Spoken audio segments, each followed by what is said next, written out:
Very good morning everyone. आप सभी का वंस अगेन बहुत बहुत स्वागत है दैनिक जागरण के हमारे एडिटोरियल में। तो दैनिक जागरण हमारे लिए बहुत इम्पोर्टेंट है। इस बात को कई बार रिपीट करते हुए हो गया। हम में से बहुत स्टूडेंट क्या करते हैं, निग्लेक्ट कर देते हैं, अवॉइड कर देते हैं दैनिक जागरण। किसी एक मैगजीन को पढ़ने के पीछे लग जाते हैं। लेकिन हमें जब तक कि न्यूज़पेपर को पढ़ने के हैबिट नहीं होंगे तब तक जो है हमारा थॉट बिल्ड नहीं होगा। किसी भी मुद्दे पर, किसी भी प्रश्न पर हम उतना ज्यादा सोच नहीं सकते, जितना ब्रॉड लेवल नहीं सोच सकते जितना कि हम दैनिक जागरण या न्यूज़पेपर पढ़ के हैबिट बना के कर सकते हैं। इससे क्या होता है, हम डेली के देश दुनिया के खबरों से रूबरू होते हैं, साथ ही नए नए वोकैब, नए विचार हम डेली के सीखते हैं। तो मैं रिक्वेस्ट करूंगा कि आप सभी से आप जरूर अपने रीडिंग जो रूटीन है उसमें दैनिक जागरण न्यूज़पेपर, कोई सा भी न्यूज़पेपर आप जरूर इंक्लूड करें। अगर स्पेशली अगर आप हिंदी मीडियम बेल्ट से हैं तो दैनिक जागरण, द हिंदू, दोनों न्यूज़पेपर कोई टाइम दें। भले ही जीएस आपका वीक हो, जीएस के लिए कम टाइम हो, लेकिन आपका कहीं ना कहीं ये बेनिफिट लास्ट में होगा, एग्जाम टाइम में होगा। तो बगैर किसी ये चिंता करते हुए कि हमारे लिए बेनिफिट है कि नहीं, उसको अवॉइड करते हुए आप पढ़ने में द हिंदू या फिर दैनिक जागरण, दोनों में से एक। अगर आपकी इंग्लिश कमजोर है तो द हिंदू, दैनिक जागरण को सम्मिलित करते हुए भी कर सकते हैं। तो आइए शुरुआत करते हैं आज के हमारे सेशंस का।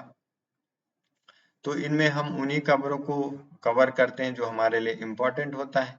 अननेसेसरी खबरों को हम नहीं पढ़ते हैं। तो ये न्यूज हमारे लिए काम का नहीं है। ये न्यूज हमारे काम का नहीं है, ये न्यूज हमारे लिए काम का है, तो ये पढ़ सकते हैं। कल भी हमने इस बार लगातार जो है चुनाव, सुप्रीम कोर्ट आदेश दे रहे हैं गवर्नमेंट को, चुनाव आयोग को। तो चुनाव आयोग,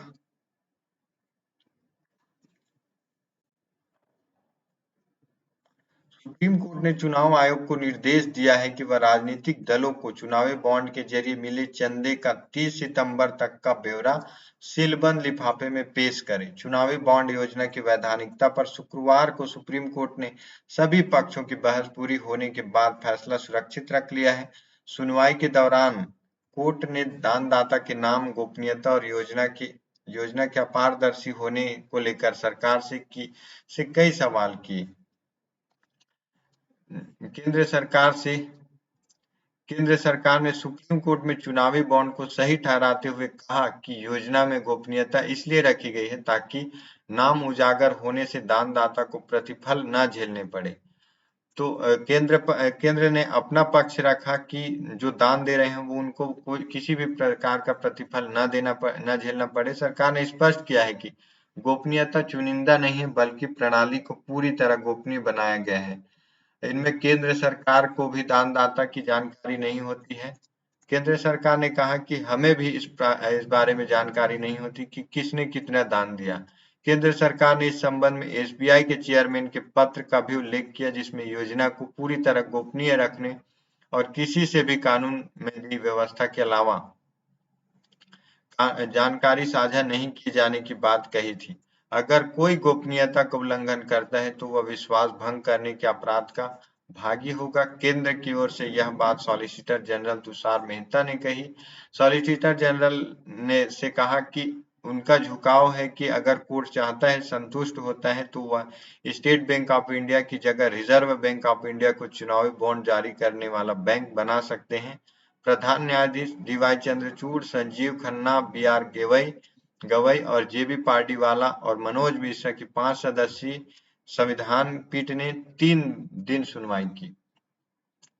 तो केंद्र सरकार ने अपना पक्ष रखा कि केंद्र सरकार को भी इस बारे में जानकारी नहीं होती है।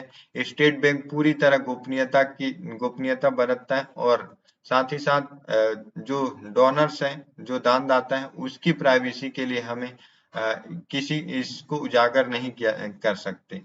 और सुप्रीम कोर्ट ने कहा कि एक नई व्यवस्था तैयार की जा सकती है जिसमें मौजूदा प्रणाली की खामियां न हो या अपारदर्शिता को बढ़ाता है। जो गोपनीयता है, कहीं ना कहीं अपारदर्शिता और भ्रष्टाचार को भी बढ़ावा दे सकता है। नई प्रणाली के अनुरूप में संलग्न होना चाहिए। कैसे करना है सरकार को तय करना है। हम उस क्षेत्र में नहीं जा सकेंगे, नहीं जाएंगे जो हमारा कार्य क्षेत्र नहीं। सुनवाई के अंत में जब चुनाव आयोग की ओर का पक्ष रखा जा रहा था तो कोर्ट ने उसे 12 अप्रैल 2019 के अंतरिम आदेश के मुताबिक चुनावी बॉन्ड के जरिए राजनीतिक दलों को प्राप्त चंदे के आंकड़े मांगे। आयोग ने सीलबंद लिफाफे में कोर्ट के आंकड़े पेश किए। कोर्ट ने पूछा कि क्या ये आंकड़े 2023 तक के हैं। आयोग के वकील अमित शर्मा ने कहा कि आंकड़े सिर्फ 2019 तक के ही हैं। पीठ इस बारे से संतुष्ट नहीं हुई, कहा कि आदेश में सिर्फ 2019 तक के आंकड़े की बात नहीं है। उस आदेश का मतलब था कि आयोग को लगातार आंकड़े एकत्र करते रहना चाहिए। कोर्ट ने कहा कि फिर से आदेश देता है कि चुनाव आयोग 2 सप्ताह के भीतर राजनीतिक चुनाव दल के बॉन्ड मिले और 30 सितंबर 2023 तक के आंकड़े पेश करे। तो ये था चुनाव आयोग को आदेश। सुप्रीम कोर्ट में केंद्र सरकार का पक्ष तथा सुप्रीम कोर्ट में सुप्रीम कोर्ट का आदेश। तो ये था 30 नवंबर तक। ये हमारे काम के लिए नहीं है न्यूज। अब इधर हमारा आर्टिकल डायरेक्ट हम पढ़ सकते हैं। कैसे नए भारत की सीधा संदेश, कैसे है नया भारत का सीधा संदेश क्या है, इस पे जो आज का आर्टिकल्स है।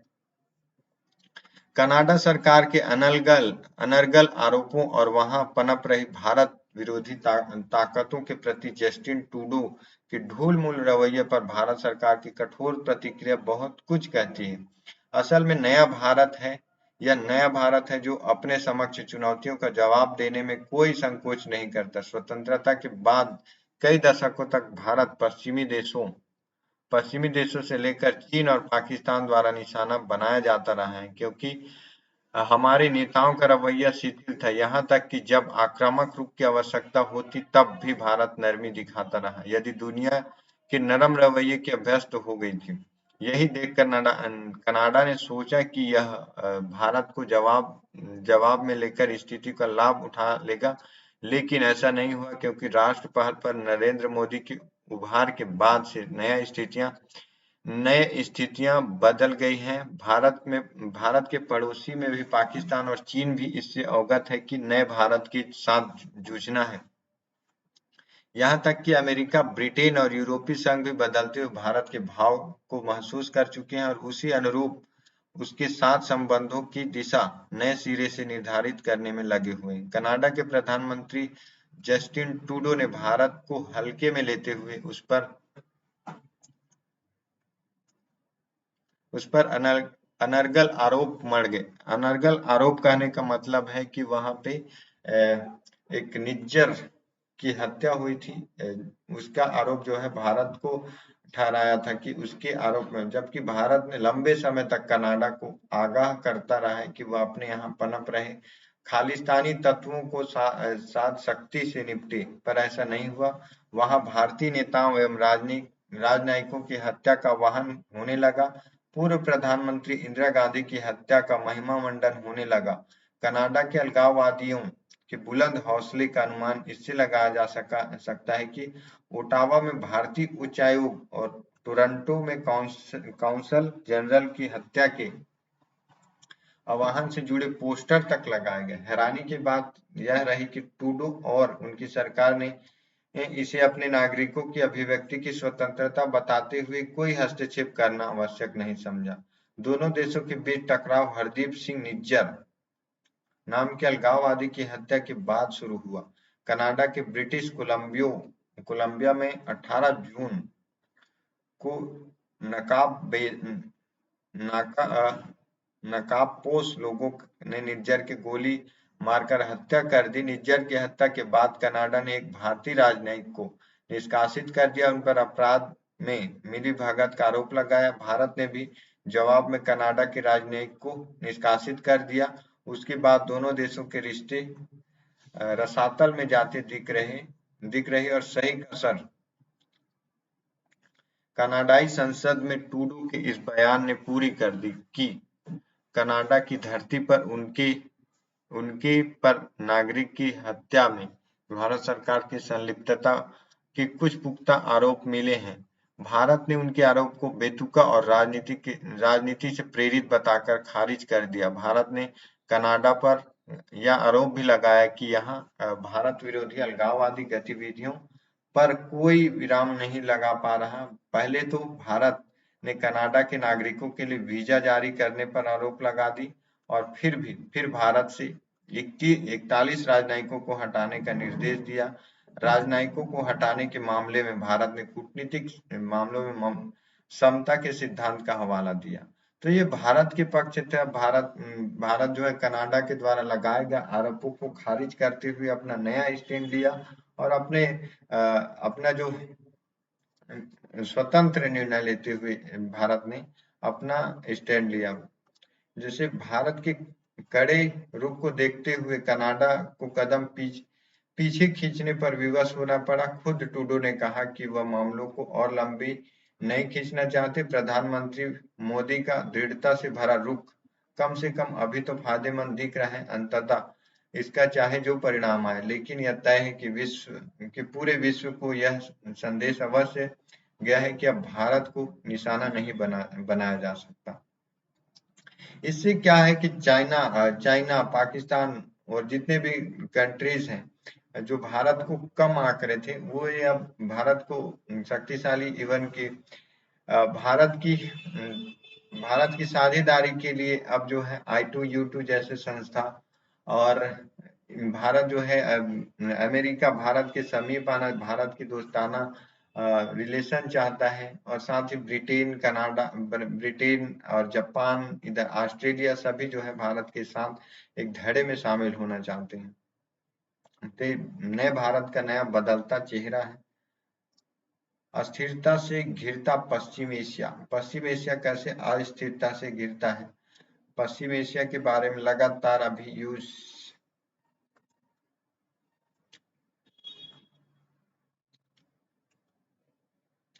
इजराइल और हमास के बीच हिंसक टकराव अब चौथे सप्ताह में प्रवेश कर चुका है और हाल फिलहाल उसके थमने में कोई आसार नहीं दिख रहा है। गाजा पट्टी पर इजराइल की बमबारी को लेकर गत दिनों संयुक्त राष्ट्र सुरक्षा परिषद की बैठक में भी तनाव देखने को मिला। जहां एक तरफ अरब देशों ने गाजा में बढ़ती मौतों पर आक्रोश व्यक्त की, वहीं दूसरी तरफ इजराइल ने संयुक्त राष्ट्र के महासचिव एंटोनियो गुटेरस पर तीखा हमला बोला। बैठक में अमेरिकी विदेश मंत्री एंटनी ब्लिंकन ने कहा कि अमेरिका ईरान के साथ युद्ध नहीं चाहता है, लेकिन अगर तेहरान कहीं पर भी अमेरिकियों पर हमला करता है तो निर्णायक दबाव देगा। पश्चिमी एशिया में तब से तनाव बढ़ रहा है जब से दक्षिणी इजराइल पर हमास का आतंकी हमला हुई। इस हमले में करीब 1400 बेगुनाह इजरायली मारे गए। इस हमले में लगभग 200 से अधिक लोगों को हमास ने बंधक बना लिया। बाद इसके इजराइल की तरफ से जवाबी कार्यवाही शुरू हुई जो आज तक जारी है। इजराइल और हमास के बीच युद्ध का गहरा असर पूरे पश्चिमी एशिया और अंततः विश्व भर होगा। 1948 में इजराइल की स्थापना के बाद से लेकर इस क्षेत्र में कई युद्ध और संघर्ष हुए जिनमें जान माल को भारी नुकसान पहुंचा, लेकिन दशकों पुराने इस खूनी संघर्ष से किसी समस्या का समाधान होने के बजाय और गंभीर चुनौतियां पैदा होती चली गई। कुछ समय पहले अमेरिका ने पश्चिमी एशिया में स्थिरता लाने के लिए संयुक्त अरब अमीरात और इजराइल के बीच अब्राहम समझौते की मध्यस्थता की थी। क्वेश्चन बन सकता है कि अब्राहम समझौता किस किस के बीच है? तो अब्राहम समझौता जो है संयुक्त अरब अमीरात यूएई जिसको बोलते हैं और इजराइल के बीच अब्राहम समझौता, यह ऐतिहासिक कदम था जिसकी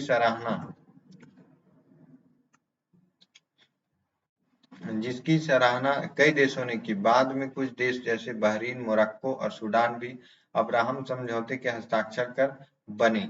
इसके बाद इन देशों में आपसी व्यापार भी तेजी से बढ़ा। हाल में संयुक्त राष्ट्र ने अरब के एक पर्यटन कॉन्फ्रेंस में के मंत्री को वहां के दौरे पर्यटन कॉन्फ्रेंस रखे जिसमें भाग लेने के लिए इजरायली पर्यटन मंत्री ने वहां का दौरा किया।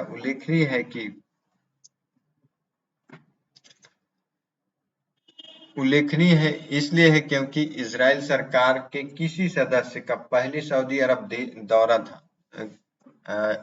मतलब इजराइल लगातार कोशिश कर रहा था कि अरब कंट्रियों साथ मोस्टली जो है अपना संबंध मधुर करने पर लगा हुआ था, और इसी के मद्देनजर वो जो है सऊदी अरब का पहली यात्रा भी की। लेकिन वर्तमान युद्ध ने इन सभी गतिविधियों पर रोक लगा दी जो अमेरिका कुछ समय पहले तक अब्राहम समझौते को आगे बढ़ाते हुए इजराइल और सऊदी अरब को करीब लाने की कोशिश कर रहा था। अब उसे अपने 2 शक्तिशाली विमान वाहक पोत इस क्षेत्र में उतारने पड़ गए हैं।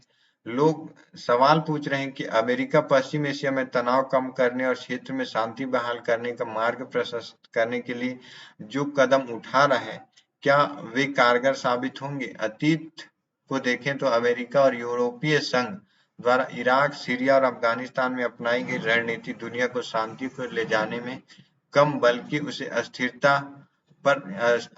के रास्ते पर धकेलने वाला ज्यादा साबित हुई है।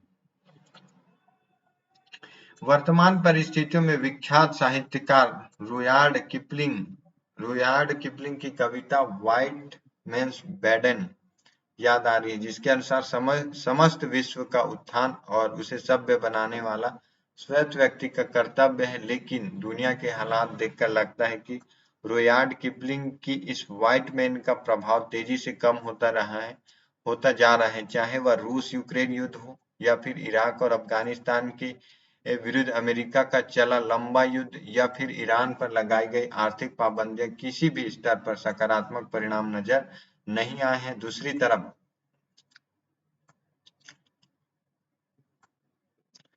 तरफ जब हम भारत की विदेश नीति को देखते हैं कि भारत को न सिर्फ इजराइल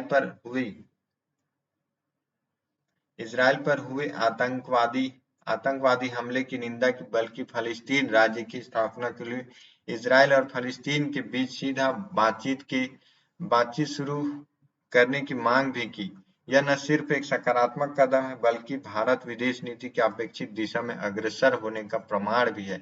समाज में शांति, सद्भाव और विश्वास से ही स्थायी प्रगति सुनिश्चित की जा सकती है। समाज में अगर शांति होगी तो फिर विकास के बारे में सोचेंगे, सद्भाव होगा तो आपसी मतभेद नहीं होंगे, और विश्वास होगा तो फिर तेजी से स्थायी प्रगति सुनिश्चित की जा सकती है। G20 शिखर सम्मेलन में घोषित भारत पश्चिमी एशिया यूरोप आर्थिक गलियारा इसका एक उदाहरण है। यह गलियारा संयुक्त अरब अमीरात, सऊदी अरब, जॉर्डन, इजराइल के रास्ते भारत को यूरोप में ग्रीस से जोड़ेगा। लेकिन योजना की सफलता विश्व बिरादरी के आपसी विश्वास और भाईचारे पर निर्भर करेगा। जो भारत का इनिशिएट है, जो कि भारत को सीधा यूरोप से पश्चिमी एशिया से जोड़ते हुए यूरोप तक का गलियारा है, जो कि पूरे आर्थिक गलियारा होगा, जिसमें कि सभी देश, जिसमें यूरोप भी होगा, यूरोप एशिया दोनों जुड़ेंगे। तो ये तभी संभव है जब मिडिल ईस्ट एशिया, जो वेस्ट एशिया है, उस पर शांति बहाल होगी, आपसी में भाईचारा होगा। और G20 शिखर सम्मेलन में प्रधानमंत्री मोदी ने अपने भाषण में इस पर जोर देते हुए कहा था कि दुनिया की बदलती वास्तविकता को प्रतिबिंबित करना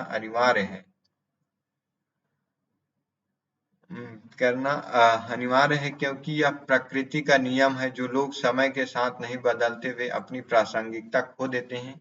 यही आज संयुक्त राष्ट्र के साथ होता दिख रहा है। पश्चिमी एशिया में दशकों से चल रहे तनाव को कम करने में न संयुक्त राष्ट्र सफल हो पाया और न ही अमेरिका एवं यूरोप।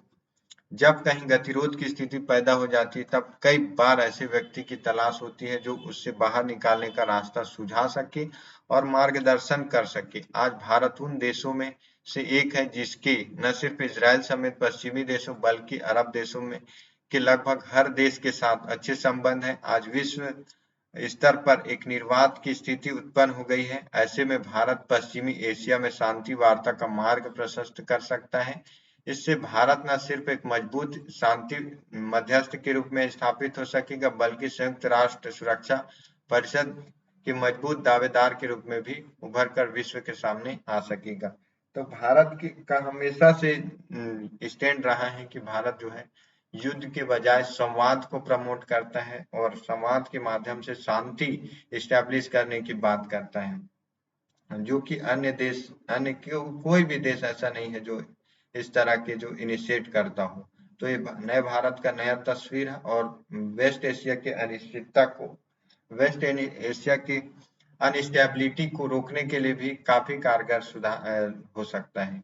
जो लंबे समय से जो तनाव तनाव है उस पर जो है लगाम लगाया जा सकता है। नेक्स्ट आर्टिकल जो हमारे काम का हो, हमारे जो नेक्स्ट आर्टिकल जो हमारे एग्जाम के पॉइंट ऑफ व्यू से इम्पोर्टेंट हो, वे हैं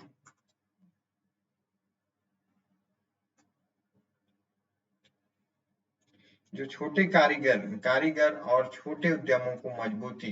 अगर छोटे छोटे कारीगर को प्रमोट किया जाएगा तो देश की जो जमीनी लेवल की जो इकोनॉमी है उसमें तेजी से सुधार होगा। तो ये आर्टिकल इम्पोर्टेंट है जीएस पेपर 3 के पॉइंट ऑफ व्यू से। तो इसको देखते हैं। कारीगर और छोटे उद्यमों को मजबूती।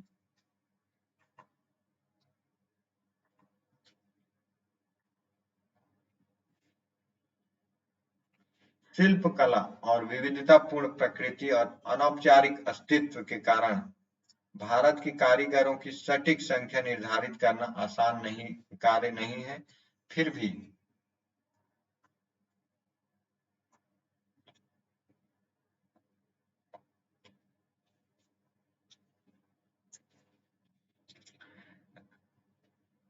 शिल्प कला की विविधतापूर्ण प्रकृति और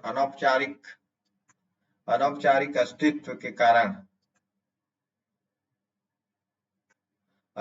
कारण देश भर में 70 लाख से अधिक कारीगर विभिन्न शिल्प कला में लगे हुए हैं, जिसमें मिट्टी के बर्तन, हथकरघी, बुनाई, धातु के काम, कपड़ों की सिलाई आदि के साथ और भी बहुत कुछ शामिल हैं। ये कारीगर ग्रामीण और शहरी दोनों स्थानों पर हैं, जो भारत की अनौपचारिक अर्थव्यवस्था का एक बड़ा हिस्सा है। बहुत भारी संख्या में इस सेक्टर ने जो है लोगों को रोजगार दिया है, न केवल पुरुषों को बल्कि महिलाएं भी इसमें बहुत भारी संख्या में इंक्लूड रहते हैं। भारत की आर्थिक नीति के इतिहास में प्रधानमंत्री विश्वकर्मा योजना छोटे कारीगरों और शिल्पकारों द्वारा निभाई गई अपरिहार्य भूमिका की एक मार्मिक स्वीकृति के रूप में खड़ी है।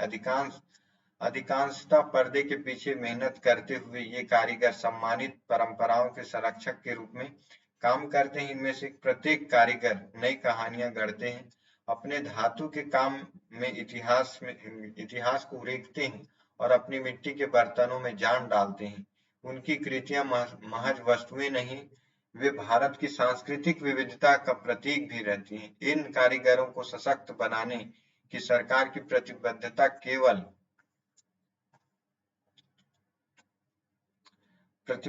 केवल एक आर्थिक आवश्यकता नहीं बल्कि एक सांस्कृतिक कर्तव्य भी है। केंद्र सरकार की ओर से शुरू की गई ऐसी योजना जिसमें जरूरतमंदों को लोन देकर उनके कारोबार के लिए प्रोत्साहन किया जाता है। प्रधानमंत्री नरेंद्र मोदी ने सितंबर में विश्वकर्मा जयंती के मौके पर इन स्कीम को लॉन्च किया था। इसमें बिना गारंटी के लोन दिया जाता है, साथ ही कौशल प्रशिक्षण की भी व्यवस्था की गई है। इस योजना के तहत सरकार 18 पारंपरिक कौशल वाले व्यवसायों के कारीगरों और शिल्पकारों को प्रशिक्षण एवं वित्तीय सहायता प्रदान कर रही है। इस योजना में लोन के लिए अब तक लगभग 76,000 आवेदन प्राप्त हुए हैं। यह प्रोग्राम जो है गांधी के ग्राम स्वराज का जो सपना था उसके अनुरूप कहीं ना कहीं नजदीक नजर आती है।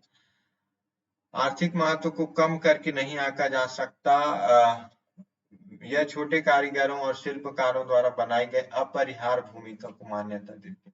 तो ऐसे जो इस स्कीम के द्वारा कई सारे मल्टी डायमेंशनल प्रॉब्लम्स जो पलायन की जो समस्या है पलायन जो गांव से अत्यधिक शहर की ओर पलायन करते हैं और शहर के बोझ को बढ़ाते हैं। शहर की जो अन्य मतलब जो रहने योग्य बस्ती नहीं होती वहां पर भी उनका रहना होता है उसको। और महिलाओं की सुरक्षा को भी बढ़ावा देगा महिला, और जो महिलाओं की सुरक्षा तथा समानता को बढ़ावा दे सकता है। जो प्रधानमंत्री पीएम विश्वकर्मा योजना है, इससे जो है अधिक से अधिक रोजगार सृजन हो सकता है, पलायन रोका जा सकता है, समानता लाया जा सकता है, और जो ग्रामीण अर्थव्यवस्था है उसको स्ट्रॉन्ग किया जा सकता है, और साथ ही शिक्षा को भी बढ़ावा दे सकता है। रोजगार, शिक्षा, इन सारे मुद्दों को एक साथ सॉल्यूशन दे सकते हैं, बशर्ते जो है बशर्ते का देखना होगा कि भ्रष्टाचार ना हो। पीएम विश्वकर्मा योजना अपने जिस उद्देश्य के लिए लॉन्च की गई है उस उद्देश्य के को ही पाए, और उस उद्देश्य से उस स्टेक होल्डर्स को ही लोन दिए जाए जो जिनको सख्त जिसको रियल में इसकी आवश्यकता है। तो मल्टी डायमेंशनल ये जो है हेल्प कर सकता है, कई प्रॉब्लम का एक सॉल्यूशन साबित हो सकता है। तो ये था इम्पोर्टेंट आर्टिकल, अनिश्चितता छोड़े संलग्न प्रयास बढ़ोतरी।